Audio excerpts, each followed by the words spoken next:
whaaeaina I le pesoasoani o le maloni usinga Samoa, Samoa mai sau whaatatau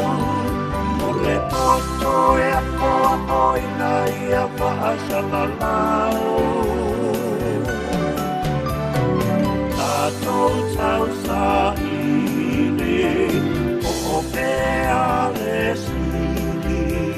o le poto lava lea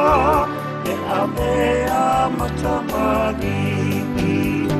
e a tātou sa mali pei se tamama te vare pei o aso ua mawai tātati alo tāpare o le ao pouli ule ka paparave lave ka puriti ai ka moa o si o tāpare